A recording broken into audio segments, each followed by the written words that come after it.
This is a Math 3 Unit 4 review. Number 1, we are asked to multiply and simplify these two rational expressions. Factoring is key when you're multiplying or dividing these expressions. So we're first going to consider anything we can factor.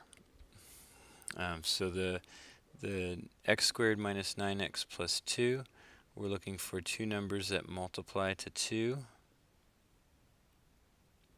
and add to negative 9. And actually that doesn't factor, but looking at the worksheet, for some reason the 20 didn't print out good for me.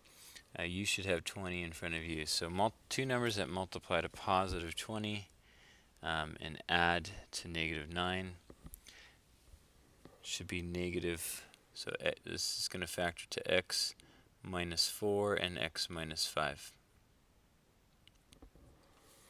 Also, right below it, the x squared minus 4x minus 5, we're looking for two numbers that multiply to negative 5 and add to negative 4. And our two numbers are going to be negative 5 and 1. So this is going to factor to x minus 5, x plus 1. When you multiply two fractions together, you're just multiplying everything together in the numerator with stuff in the numerator and multiplying everything in the denominator with things in the denominator. We're not going to multiply anything out. We're just going to put the factors right next to each other. So x plus 1 times x minus 4 times x minus 5 all over x minus 4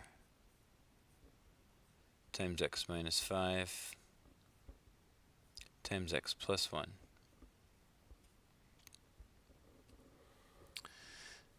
Well, x plus 1 divided by x plus 1 is 1. X minus 4 divided by x minus 4 is 1. And x minus 5 divided by x minus 5 is also 1. And so everything canceled out, and so this is just equal to 1.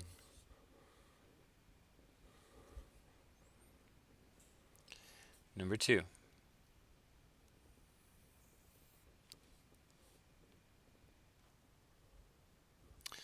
So number 2, when you divide two fractions, you end up multiplying the first fraction by the reciprocal of the second fraction. And so I'm going to write that. I'm going to rewrite the first fraction just like it is. So 20x y to the third over 14x to the fifth times, so I'm changing division to multiplication and flipping over the second fraction, which is the reciprocal. So 6x to the fourth y squared over 10x to the third power. From here, we can multiply things together, or we can reduce, however we want to do that. I'm going to reduce each fraction first and then multiply. It gives me smaller numbers to work with. 20 and 14, we can divide both of those by 2 and get 10 over 7. We have an x over x to the power of 5. We subtract the exponents. We take 1 away from the 5 and you get 4. And y to the third. So the first fraction simplified to that. The second fraction, you can divide both 6 and 10 by 2 and get 3 over 5. X to the fourth divided by x to the third. You subtract the 4 and the 3, you get x to the power of 1. We typically don't write that 1. And y squared. Now I'm going to multiply those two fractions together. You multiply the numerator times the numerator and get 30x y to the fifth power. I'm adding the 3 and the 2 together, those exponents. And then 7 times 5 is 35, x to the fourth. And then check if we can reduce even further. I can divide both 30 and 35 by 5 and get 6 over 7.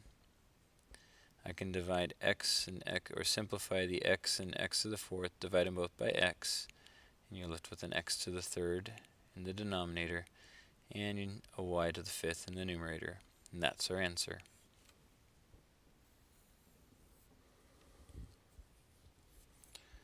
Number 3, we need to subtract two fractions. When you subtract fractions, you must have a common denominator. We already have 21 and 7, so I'm going to multiply the 7 times 3, and I have to be consistent and multiply the numerator by 3 as well. I also want an x cubed, so I'm going to multiply by x, because x squared times x is x cubed. So 3 times 4 is, we have 12x over 21x cubed minus 3 over 21x cubed. When you're subtracting and you have a common denominator, you only subtract the numerators. So 12x minus 3 over 21x to the third. Check to see if you can factor anything. In this case, we can factor a 3 from the numerator.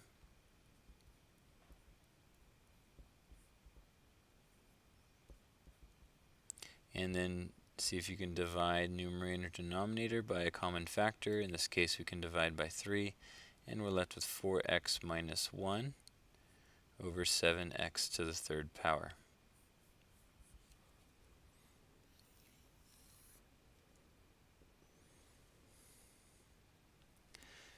Number 4, we want to add the two fractions. You can add two fractions if the denominator is the same.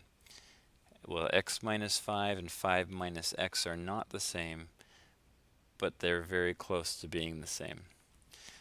There's a trick, and this is, if you have 5 minus x, that's equal to negative x minus 5. And if you have a hard time seeing why, if I distribute that negative to the x and to the negative 5, I get negative x plus 5 and negative x plus 5. If I switch things around and put the positive 5 first, the negative x second, we get 5 minus x. So we are going to change our 5 minus x to negative x minus 5. So rewriting this, the first fraction I'm going to leave the same, 5x plus 1 over x minus 5, plus 16 over negative x minus 5. Now still the denominators don't look the same, but the difference is a factor of a negative 1. So we have two choices here.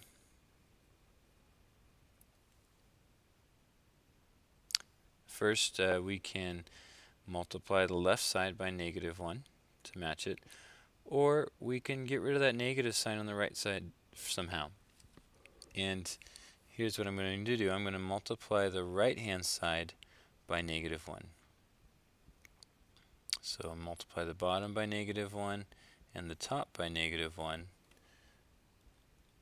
So what happens is I get 5x plus 1 over x minus 5 plus negative 16 over x minus 5. Now I'm clear to add the two fractions. When you add the fractions, only add what's in the numerator. So 5x minus 15 over x minus 5. Factor 5 times x minus 5 over x minus 5, and then reduce. X minus 5 divided by x minus 5 is 1, and so we're left with the 5 as an answer.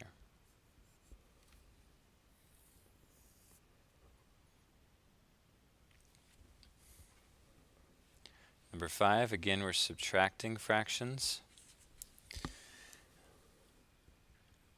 We are going to have to multiply the left-hand side by x plus 3.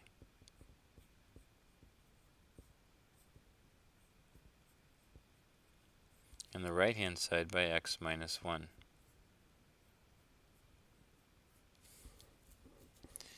So the first fraction, if I distribute the 3, I get 3x plus 9 over x minus 1 times x plus 3. Don't multiply the factors in the denominator, just the numerator. Minus, or I'm going to do this. I'm going to change that minus to a plus and make that a negative 2. So plus, distribute the negative 2, negative 2x plus 1. Again, same denominator.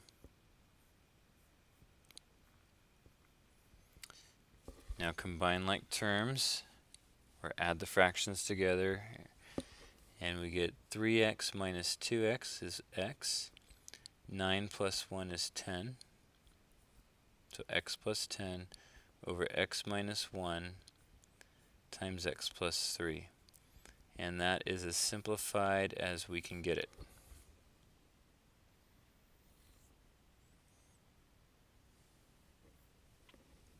Number 6, we have a complex fraction. We have fractions inside of fractions. And there's a few ways to work through this. One, though, is to multiply the top and the bottom of the fraction by a common denominator. We have an x in the denominator. Well, when I mean denominator, I'm looking at, I'll circle them for you. These are your denominators, these 4, just looking at the smaller fractions. So a common denominator would be xy. So what I'm going to do is I'm going to multiply the top part of the larger fraction by xy and the bottom part by xy, because xy over xy is 1. We don't change the value by doing that. And when I do that, I end up with 3xy over x plus 4xy over y over 2xy over x minus 3xy over y. So we're just multiplying the xy with the numerators of all 4 fractions. Now all 4 fractions will reduce. So like 3xy over x, the x's cancel out and you have 3y. 4xy over y, the y's cancel out and you get 4x. 2xy over x, the x's cancel out, you get 2y. And 3xy over y, the y's cancel out and you get 3y. Sorry, 3x. There's nothing else that we can do. This is fully simplified. There is our answer. Alright, number 7, we're asked to add and simplify the 2 fractions. When you add fractions, you need a common denominator. Looking at these 2 denominators, they are almost the same, but not quite. One is x squared minus 9, the other one is 9 minus x squared. So I'm going to, well, just as a side note, a 9 minus x squared is the same thing as negative x squared minus 9. And if you don't see that, try distributing. If I put a negative in, I get negative x squared and a positive 9. If you think of that with just numbers, if I have 5 minus 2, that's the same thing as negative 2 minus 5. Try it out. 2 minus 5 is negative 3, negative 3 ends up being 3, and so on. It works with numbers, it works with variables.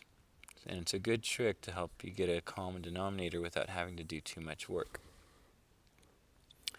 So what we're going to do here, we have 2x squared over x squared minus 9 plus, and we have x plus 15 over negative x squared minus 9. Denominators are almost the same. One's got a negative, the other one doesn't. Two options: we could multiply the left side by negative, or we can switch that negative, and that's what I'm going to do. I'm going to switch the negative. So we have 2x squared over x squared minus 9. Leave that one alone. And then I'm going to multiply the top and bottom of the second fraction by negative 1. So when I multiply the top part by negative 1 and the bottom part by negative 1. So now we have, distribute the negative, we have negative x minus 15 over x squared minus 9. Common denominators, we can go ahead and add the fractions. 2x squared minus x minus 15 over x squared minus 9. And now we're going to work on factoring. We're looking for the numerator, we're looking for two numbers that multiply to, so we're multiplying to negative 30 and add to negative 1. And so 6, or negative 6 and 5, right? So we have 2x squared minus x minus 15. We're just going to do a little factoring on the side here. And we split that up to 2x squared minus 6x plus 5x minus 15. Factor the left-hand side by factoring out a 2x. We're left with x minus 3. The right-hand side, we factor out a 5. We're left with x minus 3. And then we factor out the x minus 3 and are left with the 2x plus 5. So back to our fraction. The top part factors to x minus 3 times 2x plus 5. The denominator is a difference of two squares that factors to x minus 3 times x plus 3. Notice x minus 3 divided by x minus 3 is 1. So we can reduce that fraction, and we're left with 2x plus 5 over x plus 3.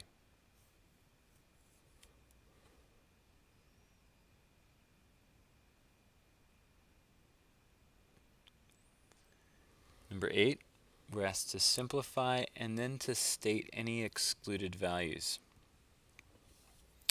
So in simplifying, notice the denominator is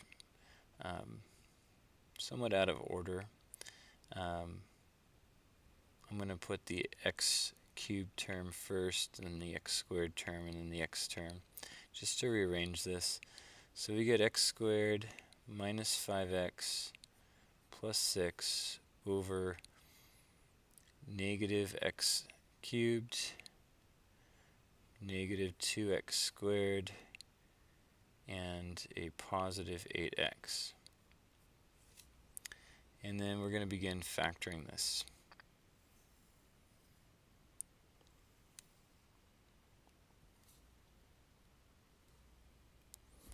In the numerator, we're looking for two numbers that multiply to 6 and add to negative 5. So we can factor this to x minus 2 times x minus 3. In the denominator, notice we can divide all our terms by negative x. And we're left with positive x squared, positive 2x, negative 8. Try to factor further. So the numerator, we're done. We got x minus 2 and x minus 3. In the denominator, we have negative x times, can we find two numbers that multiply to negative 8 and add to positive 2? How about x plus 4 and x minus 2? And then we can go reduce the x minus 2's.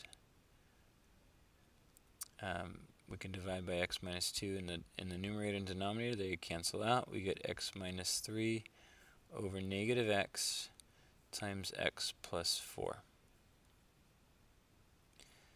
So that is the simplified version of this fraction.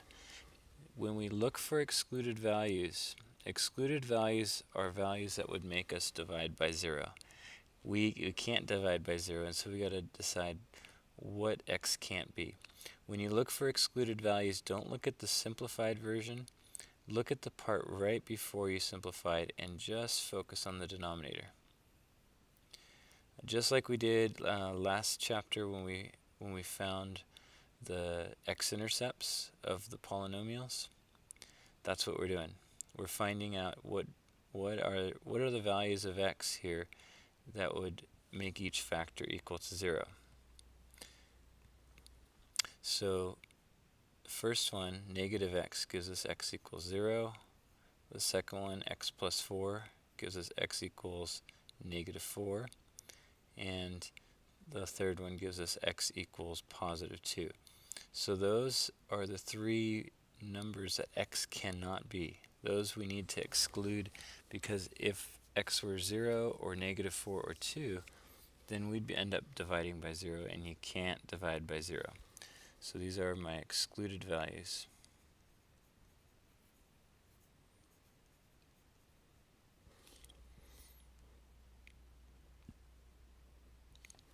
Number 9. Place one or more expressions from the expressions option in each box to create an equation that is true for all values of x. So at first, let's just look at the equation on the left-hand side, the part that I'm highlighting. Okay, pretend the right side is not there, and just think, what would you do if none of this other stuff was here? You just had the part that was highlighted, and you were going to try to add those. When you add fractions, you need to get a common denominator. So I'm going to rewrite our fractions. So the first fraction is 7 over x minus 2. I'm going to put a little more space here. The second fraction is 4 over x squared. And the third fraction is 2 over x. We need a common denominator. If you look at the last two fractions, ignore the first fraction, just look at the last two fractions. If I multiply the bottom by x on the last fraction, then the last two fractions have an x squared in the denominator. So that's good. But then the first fraction has an x minus 2 in the denominator. So what I need in the first fraction is an x squared. What I need in the second fraction is an x minus 2. And then the third fraction also needs another x minus 2.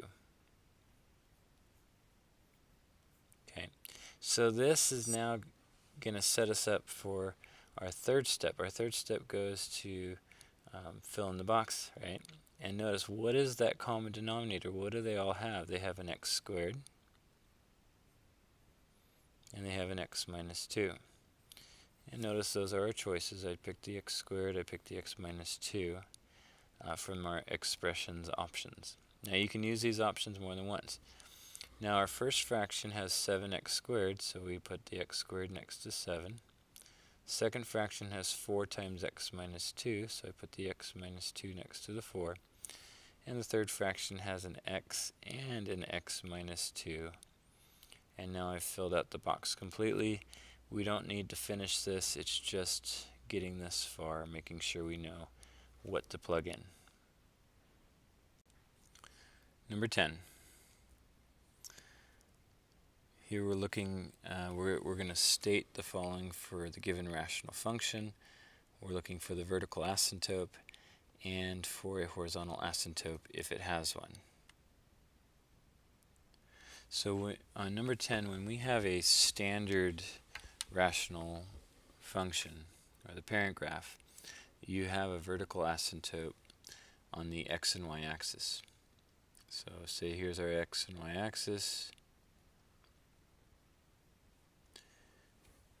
Say we had something like y equals -2 over x, which is the parent graph of this one. This has a vertical asymptote along the y-axis and a horizontal asymptote along the x-axis. And looks something like this. Okay. So what's happening here, this +4 is moving everything to the left 4. And then the -3 is moving everything down 3, including the asymptotes. So our vertical asymptote, before it's moved in the parent graph, the vertical asymptote is the equation x equals 0. And that's going to be moved left 4. So if we're moved left 4, then we're going to be at x equals -4. Our horizontal asymptote, and it does have one, is the equation y equals 0. That's going to be moved down 3, so then we're going to end up at y equals -3. Okay. Another way to look at this is, if you just go straight to the equation, that -3 is going to end up being your y-intercept. And then if you look at the +4, you do the opposite of +4, you get -4. That's going to be your vertical asymptote. So that's another way to go about that. Number 11. Given f of x equals 3 over the square root of x and g of x equals 3, solve the equation f of x equals g of x by graphing on the given coordinate plane, identify your graphical solution, and then solve the equation algebraically. Explain the relationship between your answers in part A and part B. Now for our graph of f of x equals 3 over the square root of x, I'm just going to make a couple points here. First of all, x can't be negative. You can't take the square root of a negative. Also, x can't be 0 because you can't divide by 0. So x can only be positive.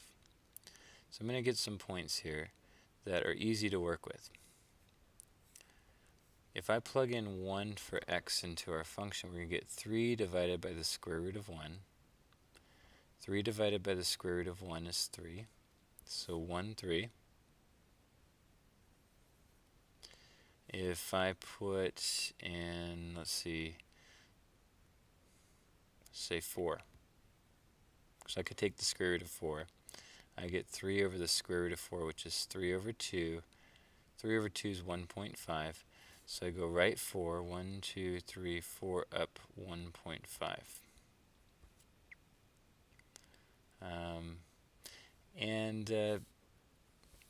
My graph is not that big. And so what's going to happen is you're going to have this curve just in quadrant 1 that will, you'll never pass. We got this vertical asymptote at the y-axis. You also have this horizontal asymptote at the x-axis. So that's f of x. G of x is the function y equals 3. That's g of x. So part A says identify your graphical solution to where they both are equal at the same time. So it's where they're crossing. That's at 1, 4. Alright, now let's solve this algebraically. If I want f of x to equal g of x, I get 3 over the square root of x is equal to 3. I don't want a fraction, so I multiply both sides by the denominator, which is the square root of x. When I multiply the left side by the square root of x, and the right side by the square root of x, sorry, I said x, but I didn't write it. I'll try that again.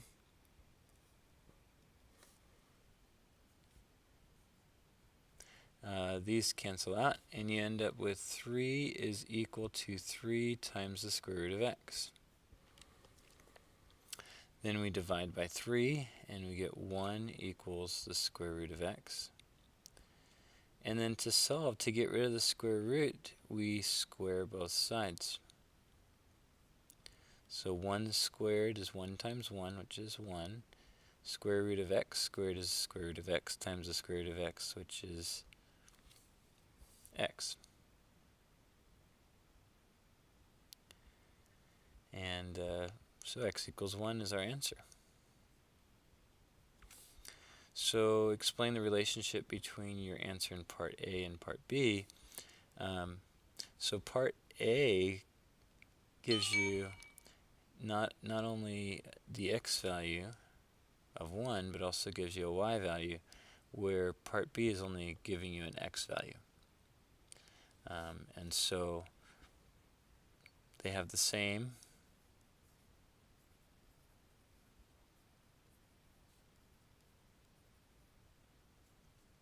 x value is what I'm going to state.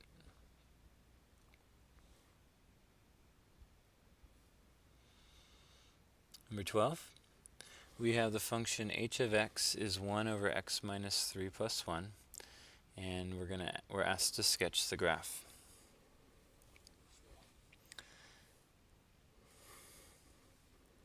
We can always make a table and plot some points that will work for us. And if we think here, we want to, it's a fraction, 1 over something, right? And so we get to pick what we want. Be nice to go 1 over 1. It's easy to divide 1 by 1, so what would x have to be to have 1 over 1? How about 4? So if x is 4, if I plug a 4 in, I get 4 minus 3 here. So I get 1 over 1 plus 1, which is 2. So I could plot that point, 4, 2.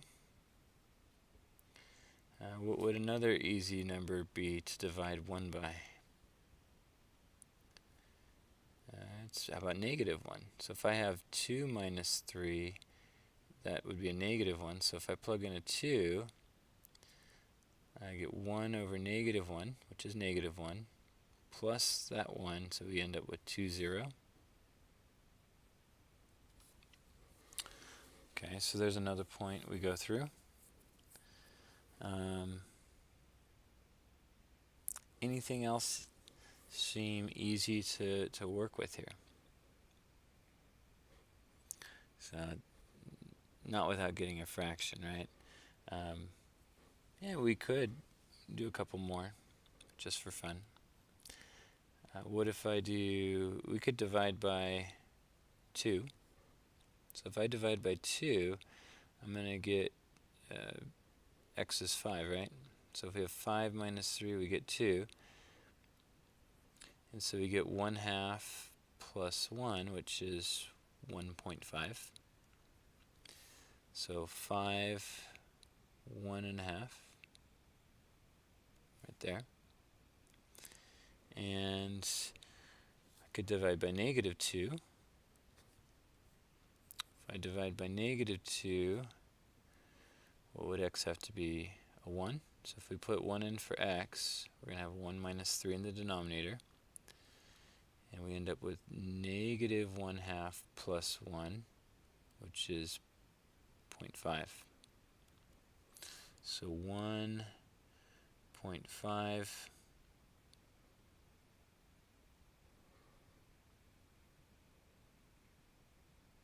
careful, it's going by 2s here. Somewhere right there. Also 1.5, I guess I plotted that wrong. That should be at, I put it at 1. 1.5 is a little bit higher, but right there. So it's kind of what's going on here. It's hard to see.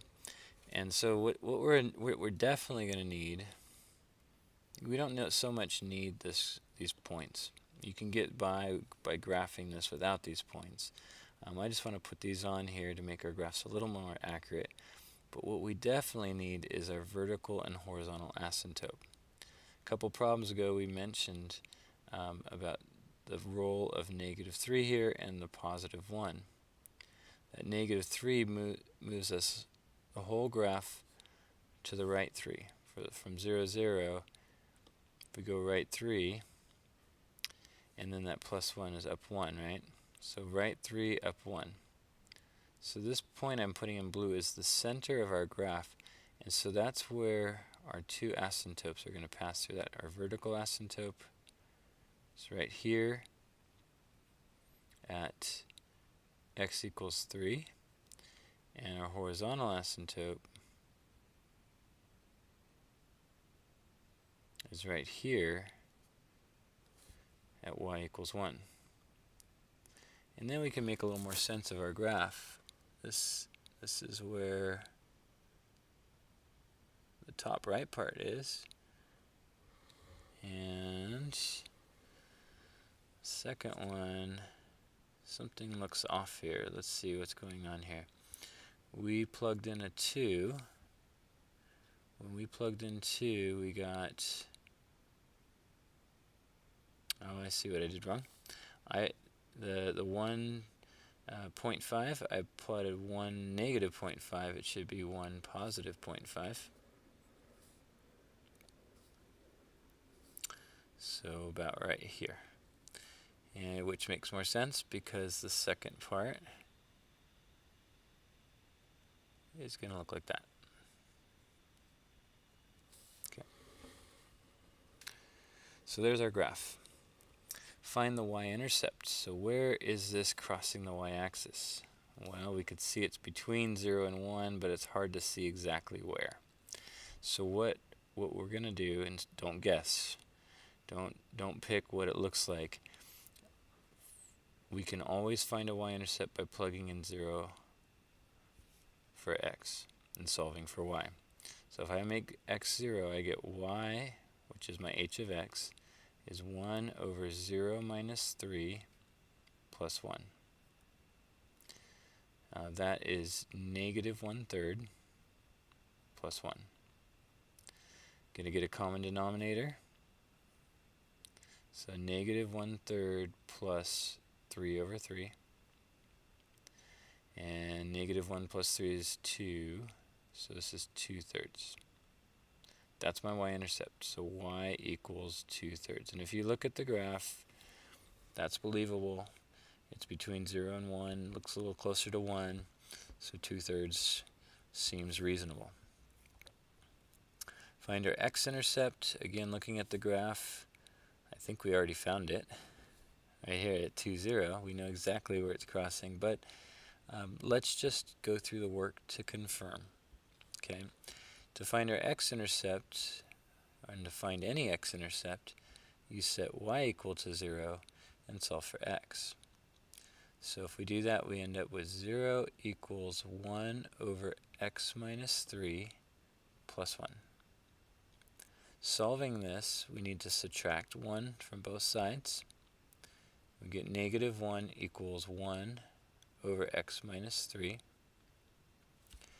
Next, I want to get rid of my fraction, so I'm going to multiply both sides by x minus 3. And I get -1 times x minus 3, put in parentheses, equals 1. Sorry, that's not an equal sign, that's the next step. I'm going to distribute, get -x plus 3 equals 1. Subtract 3. And then x equals 2. And does that look like what we have in our graph? Yes, it does. We're going through 2. Found our x-intercept. Okay, the domain. I'm going to put this in interval notation, and notice we have two parts of our domain. Yeah, really, the vertical asymptote x minus 3 is cutting our domain in half, because our graph goes from negative infinity on the left to positive infinity on the right, with a break in the graph.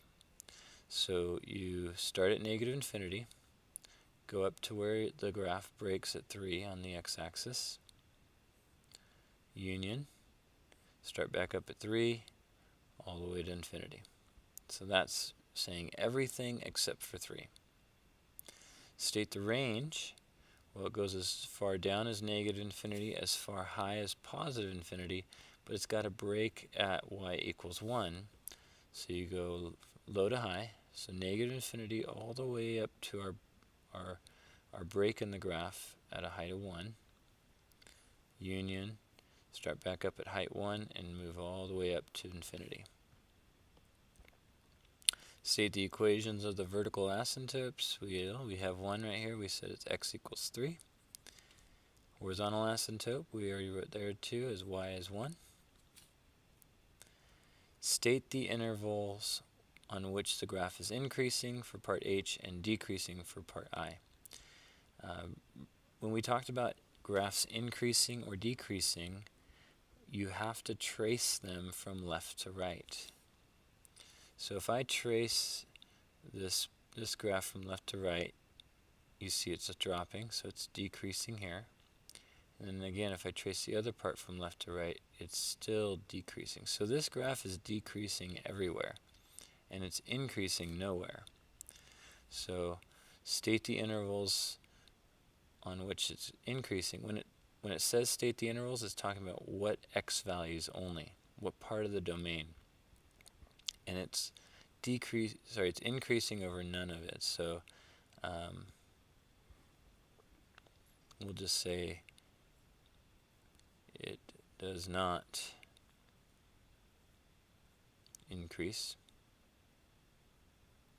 And where does it decrease? Well, because it decreases everywhere, I'm just going to copy down what we put for our domain, because those are the x values over which we're decreasing.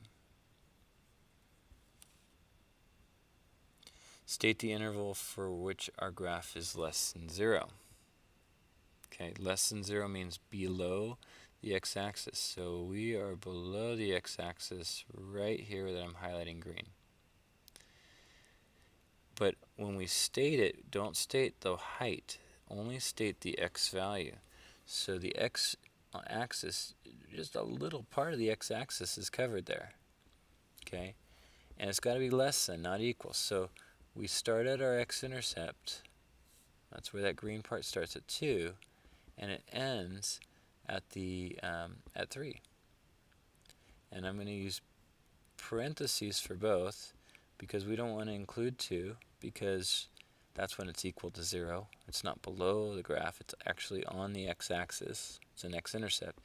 And I don't want to include 3 because there is no graph there. That's where our vertical asymptote is. State the intervals on which the graph of h is greater than 0. That's everything else. So from negative infinity, we're talking about x values, all the way up to the 2. Okay, I'll highlight it in blue here. So I'm going from negative infinity all the way up to right there. And I don't want to include the 2 because 2's at 0, I want to go above. And then it picks back up here and goes all the way to infinity. So it picks up at 3 and goes to infinity. Only x values here, no y values. Number 13. The width of a tree ring decreases with its ring number x. The function w of x equals 1 over the square root of x. Shown in the figure, sorry. So it's already graphed for us, and it models the ring width. Okay, so here we have some context. The width of a tree ring decreases with its ring number x. So I'm going to write ring number on the x-axis. And the function w, that's our y value, w represents what? The ring width.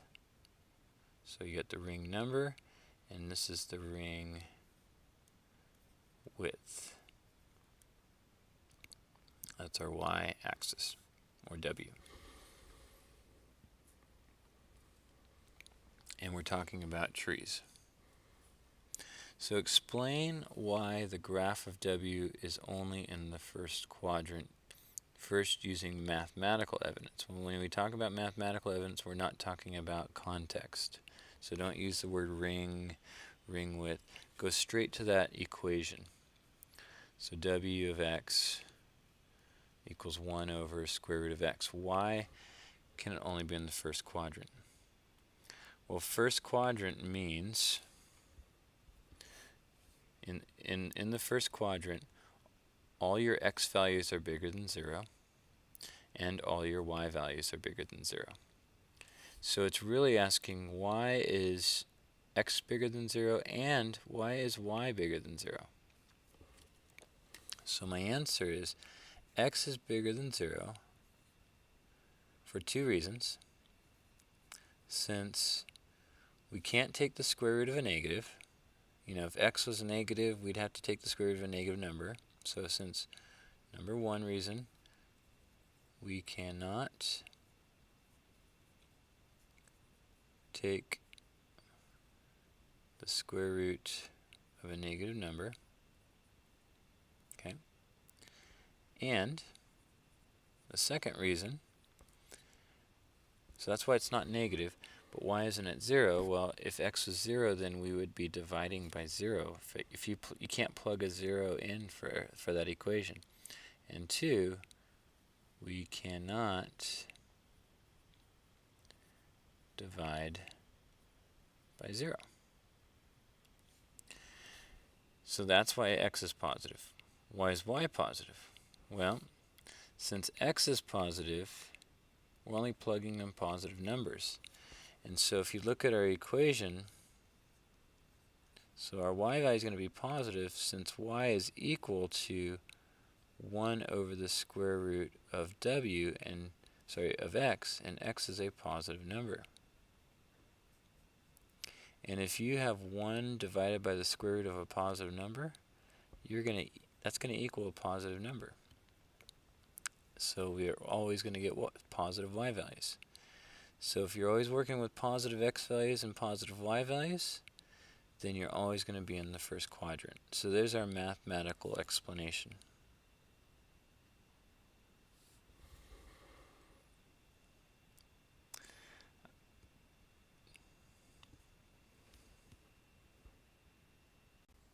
Number 14, we're given 2 functions, f of x and g of x, and we're asked to solve f of x equals algebraically.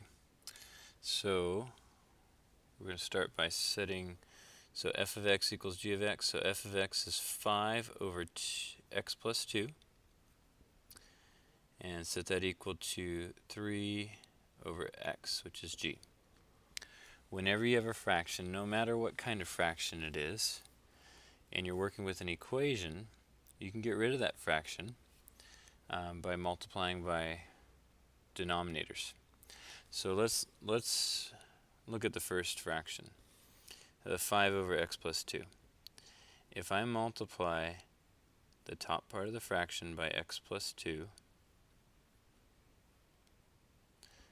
and do the same thing to the right hand side, multiply that side by x plus 2. I'm allowed to do that because I have an equal sign, and you're allowed to multiply the same amount to both sides. What that does for me is it allows me to cancel out the x plus 2's and end up getting 5 is equal to 3 times x plus 2 over x. Now I just have one fraction left. To get rid of that fraction, multiply both sides by that denominator. So I multiply the right side by x and the left side by x. That allows me to cancel out the x's, and now I have 5x is equal to 3x, 3 times x plus 2. No more fractions. I'm going to distribute the 3 times the x and the 2, and you get 5x is equal to 3x plus 6. Subtract the 3x, and divide by 2 and get x is 3. Okay. Go back. You always want to go back and check to make sure that when you plug in x equals 3, that doesn't cause you to divide by 0. What I mean is in our first fraction, the 5 over x plus 2, if I make x 3 there, I get 5 over 5. That's fine. I can divide by 5. If I plug in 5 for x in my second fraction, I get 3 over 3, and that's fine as well. We just need to make sure when we plug in x, it doesn't cause us to divide by 0.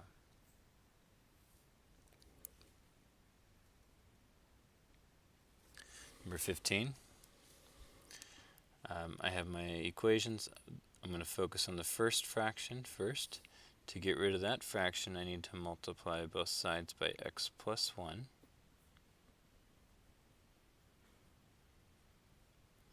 And that allows me to cancel out the x plus 1's on the left-hand side. So now I have negative 3 is equal to 4 times x plus 1 over x minus 1. Now I focus on the second fraction. I want to get rid of the x minus 1, so I'm going to multiply both sides by x minus 1.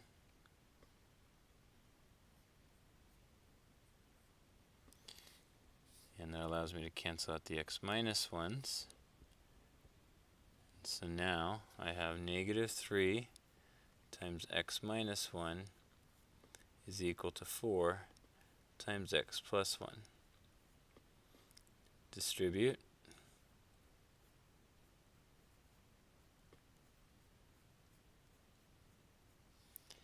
And then solve. So I'm going to add 3x to both sides of the equation. Subtract 4. Divide by 7.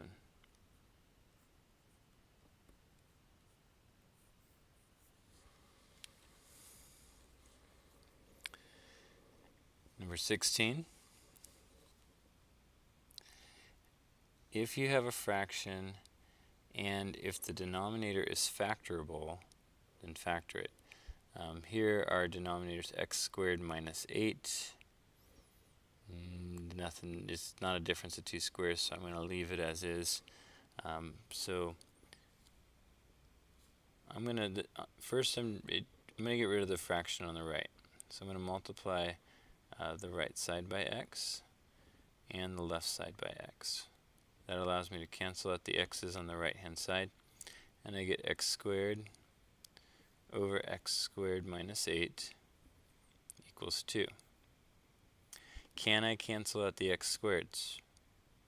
Your answer should be no, because that the x squared in the denominator is connected with that negative 8. The only way to disconnect that is to factor an x squared out, and you can't factor an x squared out because the 8 doesn't contain one. So no, we cannot cancel out the x squareds. But we can get rid of that fraction by multiplying the top by x squared minus 8 on both sides. That allows us to cancel out the x squared minus 8. And now we're left with x squared equals 2 times x squared minus 8. Distribute the 2.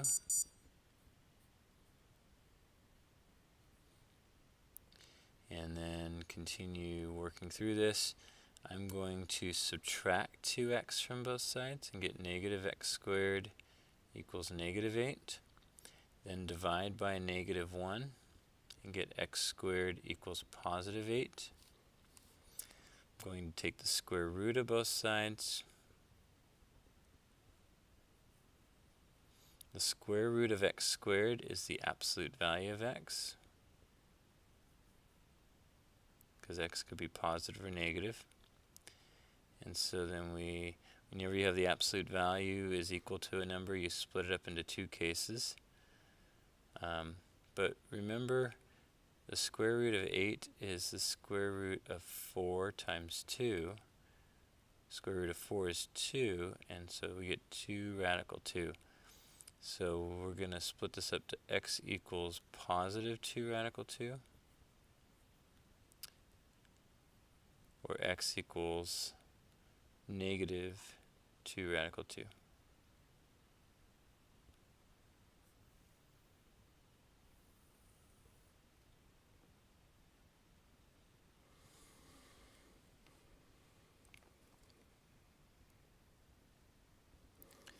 Now there's an issue on number 16, and let me point this out. Our first fraction, before we even started the problem, was x over x squared minus 8. And we solved and got x equals 2 root 2, or negative 2 root 2, right? But if you look back, I'm going to highlight it for you. Notice what x squared is equal to. We have x squared is equal to 8. That's an issue, because if we replace x squared with 8, we're going to get 8 minus 8 in the denominator, which is 0, which means we'll be dividing by 0. So we can't accept any of our answers. We have to throw them out and say that there's no solution to this problem. So it's important to always go back to your original fractions and say, hey, if I plug in those values for x, will I be dividing by 0? If so, you have to throw them out. So in 16 there was no solution. In 15 there was one solution.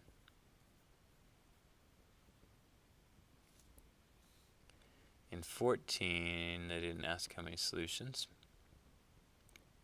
Let's take a look at 17. 17, I'm going to start by getting rid of my fraction on my right. I'm going to multiply both sides by 3. 3's cancel out, and you end up with 3 times x minus 4 over x plus 3 is equal to x.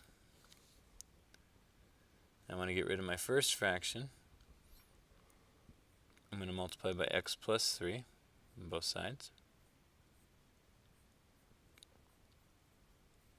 That allows me to cancel out that fraction, and we now have 3 times x minus 4 is equal to x times x squared, which is x squared, and x times 3 is 3x. Keep going, we get 3x minus 12 equals x squared plus 3x. If you subtract 3x from both sides, you end up with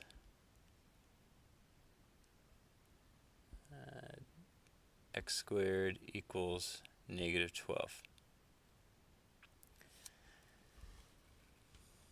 And then you end up trying to solve for x. You take the square root of x, but you hopefully recognize that there is an issue here. The square root of a negative number is imaginary. And when we're talking about how many solutions there are, we're focused on real numbers. So let me add that. So how many real solutions are there? And so in terms of solving for real solutions, there are none. We can keep on solving this. We'll get our imaginary solutions. We get the absolute value of x is equal to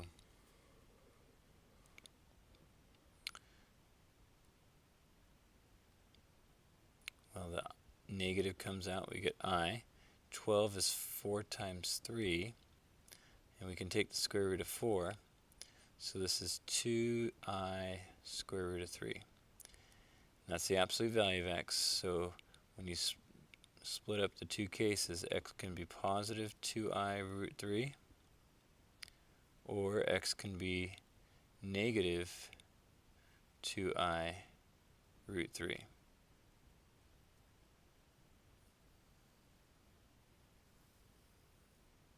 So we have two solutions.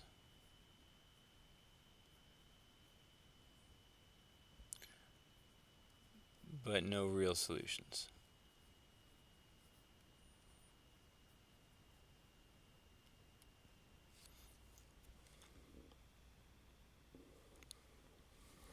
Number 18. Here now we have three fractions. Two of the fractions have the same denominator though. Two of them have the denominator of x minus 1. So I'm going to multiply all three fractions by x minus 1. That allows me to cancel out the denominators and get rid of two fractions. So I'm left with x minus 2 times x minus 1 over x, which is equal to 1. Got one more fraction, multiply by that denominator, which is x. So I'm going to multiply this by x here, multiply this by x, and this by x, and that allows me to cancel out my second, or get rid of my second fraction, and I end up with x squared minus, I'm going to distribute negative 2 times x is negative 2x, and negative 2 times negative 1 is positive 2, equals x. Subtract x from both sides, because this is quadratic. You get x squared minus 3x plus 2 equals 0. And try to solve for x. In this case, I'm going to try to factor. I'm looking for two numbers that multiply to 2 and add to negative 3.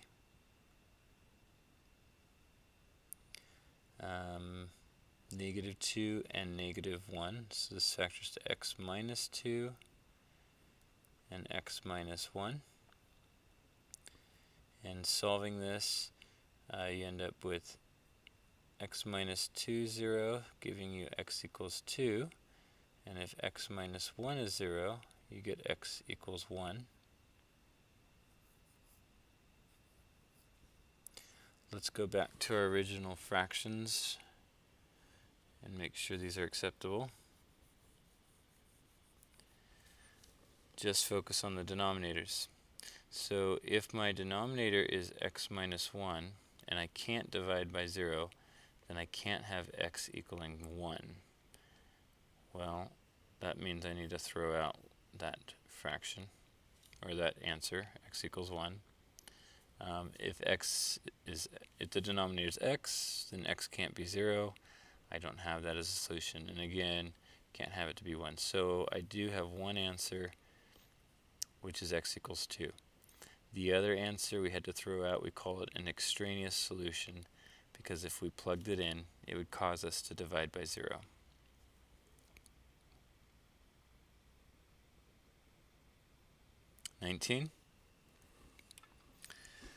I'm going to try to factor, first of all, the x squared minus 6x plus 8. Looking for two numbers that multiply to 8 and add to negative 6. Negative 2 and negative 4. So we can ignore that now. Change it to the x minus 2, x minus 4. And notice, well, then we start getting rid of our fractions. I want to get rid of the first fraction by multiplying by x minus 2.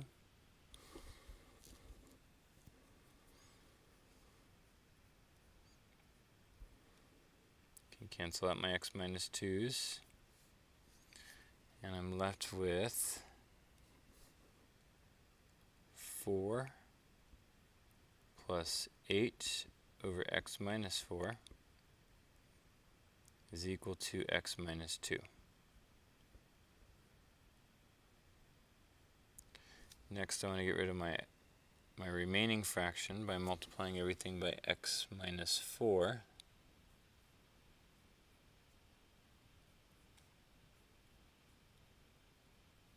Allows me to cancel out the x minus 4's in the fraction. And now we have 4 times x and 4 times negative 4, which is 4x minus 16. We have an 8, and that's equal to x times x times negative 4, negative 2 times x, and negative 2 times negative 4.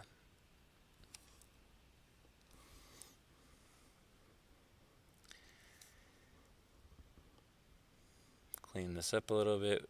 Left side is 4x minus 8. Right side is x squared minus 6x plus 8. I want to make the one side equal to 0.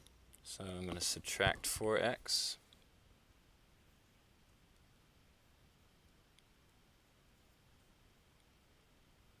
And then add 8.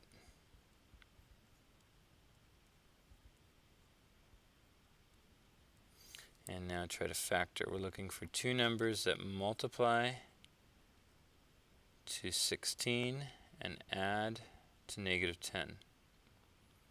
But negative 8 and negative 2.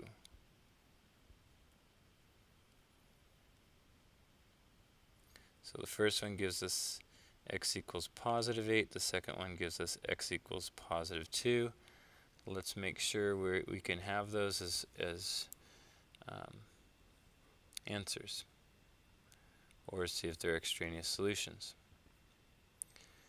Well, our first fraction has a denominator of x minus 2, which means our x cannot equal 2. So I've got to throw that out. Second denominator has an x minus 2, so x can't be 2, and x can't be 4, so 8 is acceptable. We'll keep that one.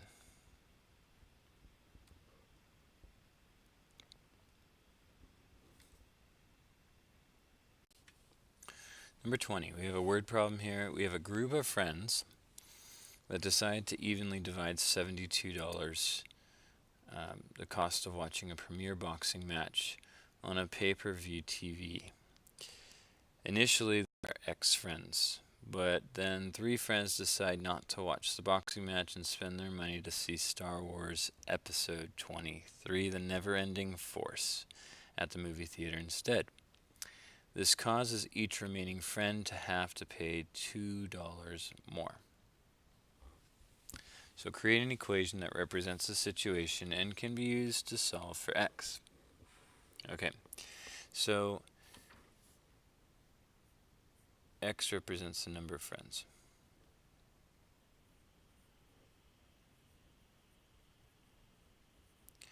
And costs $72 to watch the premier boxing match. Okay, so if we had x friends and you divided that 70 to $2 up between everybody would pay $72 divided by x. So this is the this represents the cost initially, or the cost with x friends.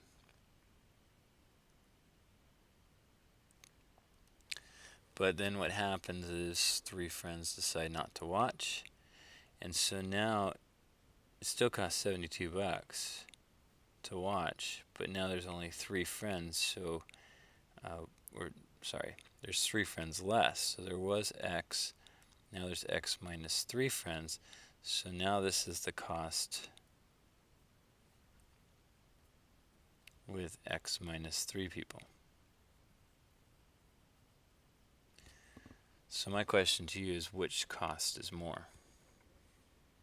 Did it cost more when you had X friends, or does it cost more when you have less friends? And hopefully you realize that, okay, if there's less people splitting up $72, they're going to have to make up for the difference. They're going to have to pay more money. Okay. So we know that 72 over x minus 3 is more than 72 over x. How much more? It says $2 more. Okay, so if I want to set these things equal, well, 72 over x minus 3, if I want to set that equal to 72 over x, well, they're not equal. The first fraction is more than the second fraction. How much more? $2 more. So I'm going to add 2 to the second fraction, and now they're equal. So use that equation to solve for x. So 72 over x minus 3 is equal to 72 over x plus 2. To get rid of the first fraction, I need to multiply by everything by x minus 3. Don't forget the 2. That allows me to cross out my x minus 3's. To get rid of the second fraction, we're going to multiply everything by x. And that allows me to get rid of the x's in the second fraction. Clean this up, see what we're left with. We have a 72x is equal to 72 times x minus 3 plus 2 times x minus 3 times x. Keep working through this. 72x is 72x minus 72 times 3.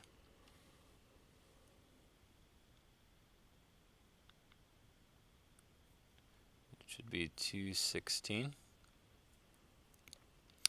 And then 2x times 2 times x minus 3 is going to be 2x minus 6. I still need to multiply it by x.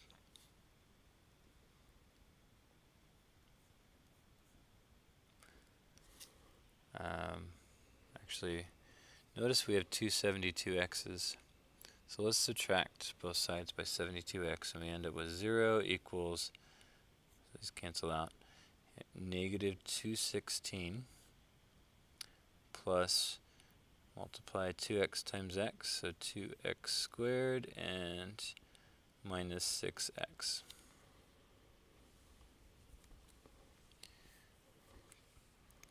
I'm going to put things in order. So the 2x squared first, the negative 6x second, the negative 216 third.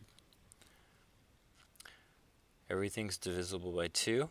Divide everything by 2.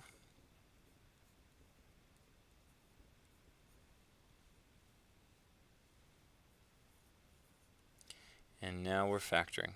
Try to factor. Can we come up with two numbers that multiply to 108 and add to negative 3? So start thinking of what are my factors of 108. So 108 is even, so 2 times something, right?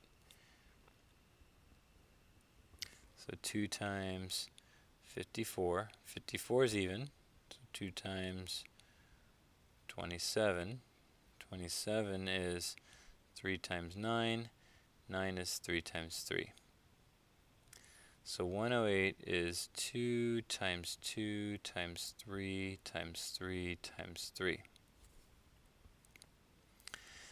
That's the prime factorization, and we're trying to figure out, well, what two numbers could we multiply together to get 108? Well, we could do 2 times 2 times 3 and 3 times 3.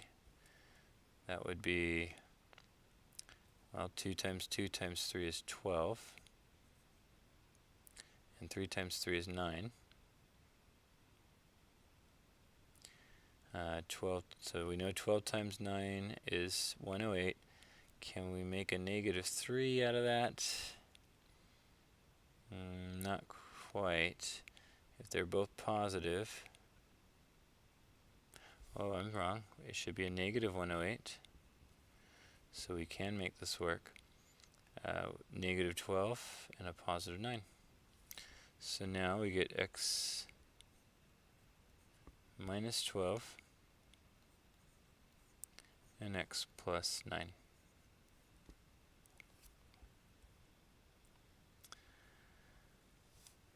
Giving us x is 12 and x is negative 9. So should we take both those as our answer? Well, what did x represent? X represented the number of friends. Can I have 12 friends? Yes. Can I have negative 9 friends? No. So throw out that negative 9. It doesn't make sense in the context of this problem. Keep the 12. Number 21. Aubrey can wash all the windows of a retail store in 6 hours. Maxwell can wash all the windows of the same retail store in 9 hours. So it takes Maxwell a little bit longer.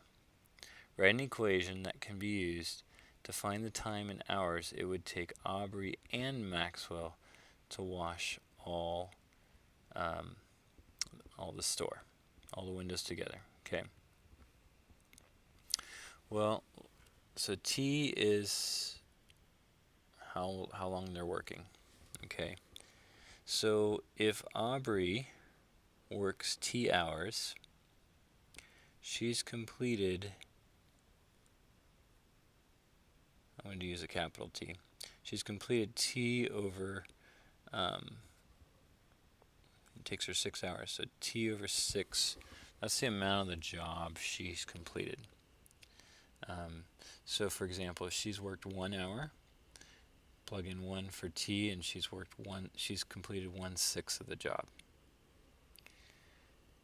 If she's worked 3 hours, plug in 3 for T, and she's worked 3 over 6. So 3 over 6 is half. She's completed half her job. Once you plug in 6, if she works 6 hours, she's completed the whole job. And so 1 represents the whole job. If you think of it as a percent, 1 is 100%. Now, Maxwell is also working the same amount of time. So he's working T hours, but he's working at a different rate. It's taking him 9 hours to complete the whole job. So the fraction of completion is going to be T over 9 for him.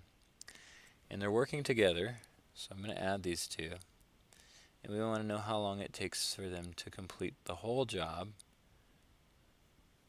1's representing 100% of the work being done. So there's our equation. And I'm going to get rid of my first fraction by multiplying everything by 6.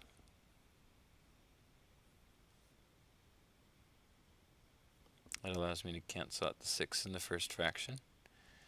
And then multiplying everything by 9.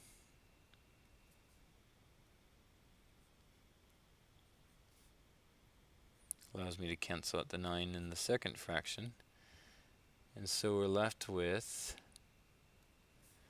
9t plus 6t is equal to 6 times 9, which is 54.